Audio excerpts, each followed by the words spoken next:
the heart of the Ozark Mountains held its breath. Salem, Arkansas, a town known for its tranquil beauty, became a breeding ground for fear and suspicion. September 2002 arrived like any other, the sun casting long shadows across the rolling hills, but beneath the surface of normalcy, a storm brewed. Angela Mack Cox, a young woman with a bright smile and a loving heart, vanished without a trace. She wasn't alone. Her 4-year-old son, Thomas Michael Retu, disappeared with her. Whispers snaked through the town's streets, carrying fragments of rumors and speculation. Some recounted Angela's recent marriage to James Cox, painting a picture of a troubled relationship. Others spoke of a car accident, a harbinger of the darkness to come. The details swirled like leaves in the autumn wind, leaving behind a chilling question. What had happened to Angela and her little boy?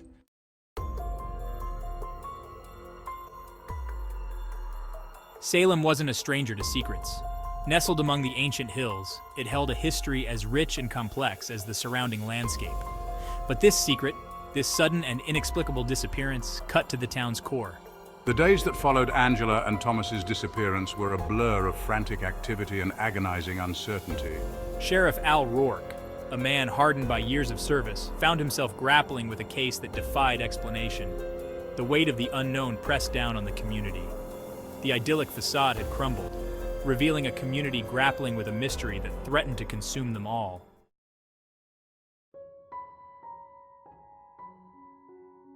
September 13th, 2002, dawned like any other day in Salem. The sun, a golden orb in the clear blue sky, painted the town in a warm light. Birdsong filled the air, a harmonious counterpoint to the gentle rustling of leaves in the morning breeze. But beneath the veneer of normalcy, a current of unease rippled through the Cox household. Angela Mack Cox, a woman known for her infectious laughter and kind heart, woke with a knot of anxiety twisting in her stomach.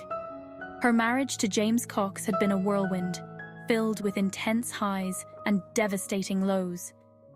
The recent car accident, a jarring collision that had left them both shaken, seemed to hang over their relationship like a dark cloud. As the morning wore on, Angela's anxiety grew. She paced the living room, her slender frame radiating a nervous energy that was impossible to ignore. Her 4-year-old son, Thomas, played at her feet, his innocent laughter a stark contrast to the turmoil brewing within her. She knew she had to make a decision, one that would alter the course of their lives forever.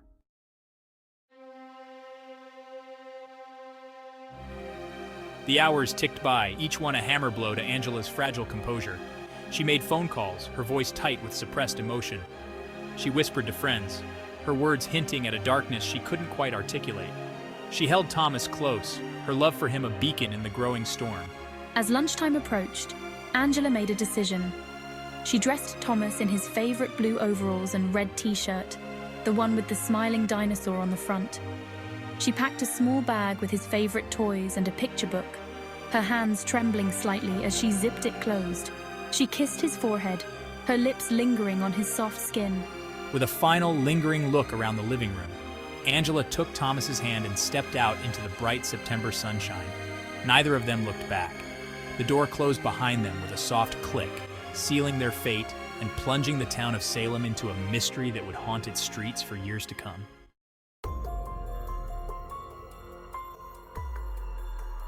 News of Angela and Thomas's disappearance spread through Salem like wildfire. The initial disbelief quickly morphed into a chilling realization. Something was terribly wrong. The tranquility of the day shattered, replaced by a growing sense of dread. I found myself thrust into the center of a nightmare. Interviewing friends and neighbors, each conversation painted a more complex picture of Angela's final hours. I examined the Cox residence, searching for any clue that could lead me to the missing mother and son. As the sun began its descent, casting long shadows across the now silent town, Salem held its breath. The disappearance of Angela and Thomas Mack Cox was more than just a local tragedy. It was a stark reminder that even in the most idyllic of settings, darkness could lurk just beneath the surface, waiting for the opportune moment to rear its ugly head.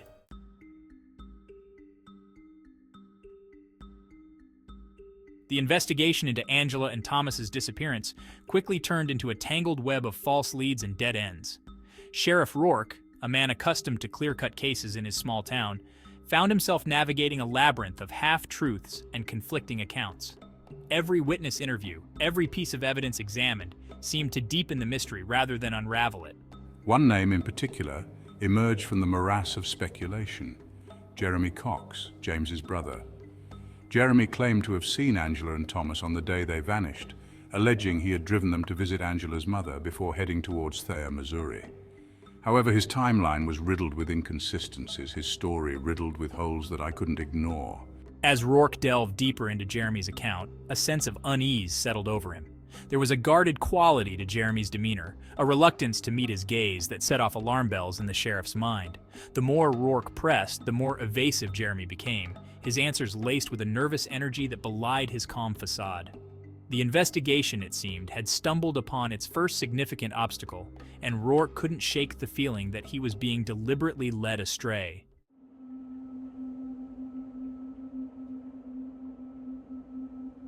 As days turned into sleepless nights, frustration permeated the sheriff's department. The investigation hit a brick wall, with leads turning cold and witnesses clamming up. Rumors in Salem suggested someone knew more than they let on. Whispers of a cover-up circulated, hinting at protected secrets. The name Cox was whispered like a curse.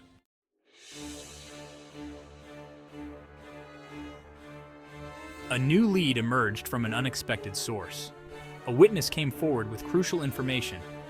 They saw young Thomas with Clarence and Barbara Krusen in Alton. The Krusens, known for petty crime, became persons of interest. Rumors painted them as unscrupulous opportunists. Rourke approached this lead with hope and apprehension. The Krusens were a dangerous element, capable of disappearing without a trace. Armed with a search warrant, Rourke and his deputies descended upon the Krusen residence. The house, a ramshackle structure on the outskirts of Alton, reeked of neglect. As they moved from room to room, the air thick with anticipation. Despite our best efforts, the search yielded no concrete evidence, no sign of the missing pair, no personal belongings. The glimmer of hope flickered and died, leaving behind a residue of despair. The investigation seemed to have hit a dead end. Rourke, his face etched with sleepless nights, refused to give up hope.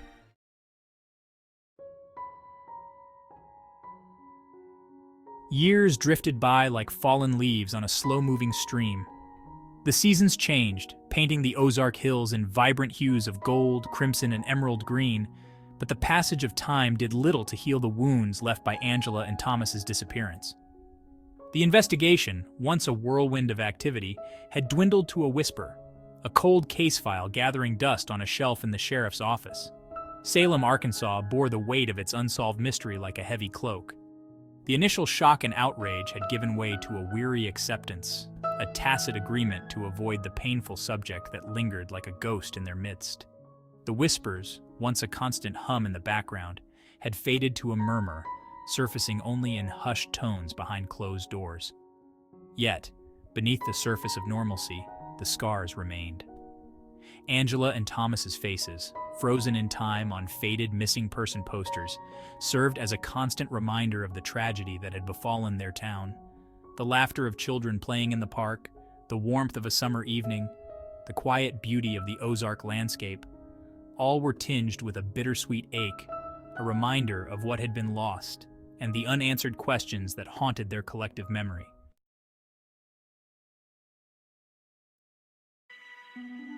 Despite the silence that had settled over Salem, the memory of Angela and Thomas refused to be extinguished. Their names, etched in the hearts of those who loved them, surfaced in unexpected moments. A fleeting memory shared over a cup of coffee, a prayer whispered in the stillness of the night, a tear shed at the sight of a child's toy left abandoned in the park. Occasionally, a whisper would break through the wall of silence, a rumor carried on the wind like a fragile hope.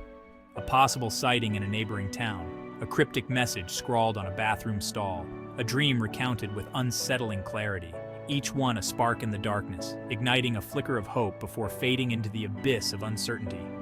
The rumors, though often unfounded and fueled by speculation, provided a lifeline for a community desperate to cling to any shred of hope. They were a testament to the enduring power of memory, a refusal to let the past be forgotten, and a flicker of defiance in the face of a mystery that seemed determined to remain unsolved.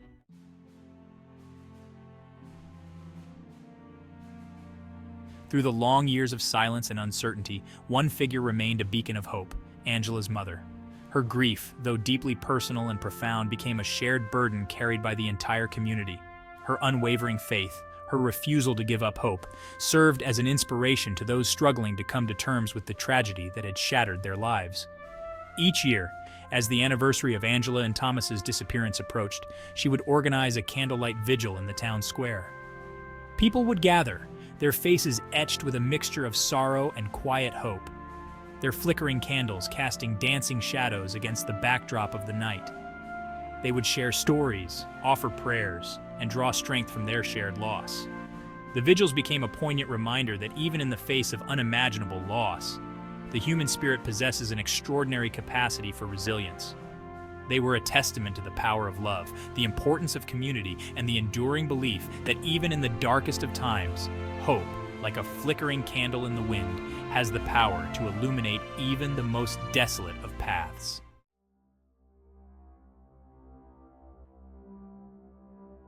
The year 2021 arrived in Salem like a whisper, a subtle turning of the calendar page that belied the seismic shift about to occur.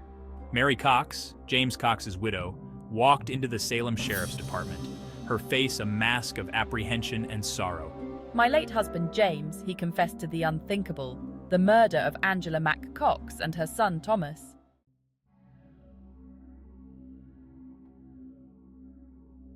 Mary's confession struck the heart of Salem like a lightning bolt, shattering the illusion of peace. The community, once bound together by shared loss, found itself fractured once more. Sheriff Roork, despite years of experience, felt a surge of adrenaline. The case that had haunted his career had been resurrected.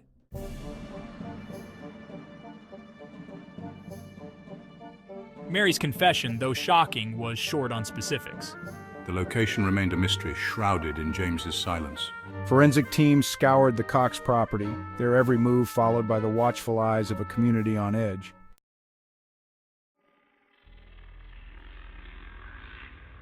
Mary's confession stirred up the ghosts of suspicion that had haunted Salem for years.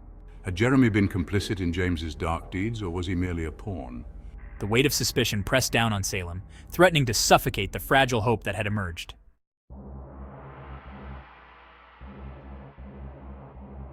Armed with Mary's account, Rourke and his team returned to the Cox property. The furnace became the focal point of our investigation. The media camped outside the property line, their cameras capturing every move.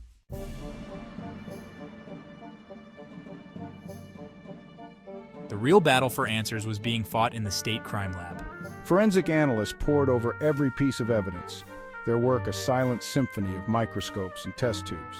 The lab became a sanctuary for objectivity, where science reigned supreme.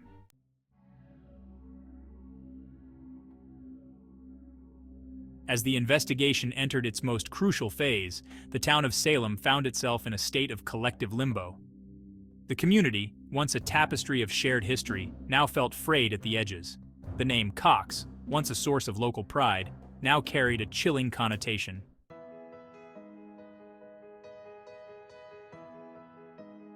The investigation stretched on, a testament to the dogged determination of law enforcement.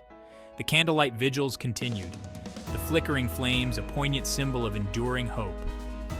They shared memories, offered prayers, and drew strength from their collective loss.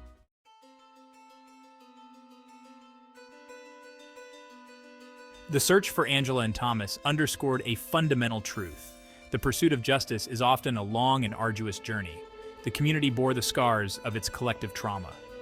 Slowly, Salem began to navigate the long road to healing, drawing strength from its collective grief.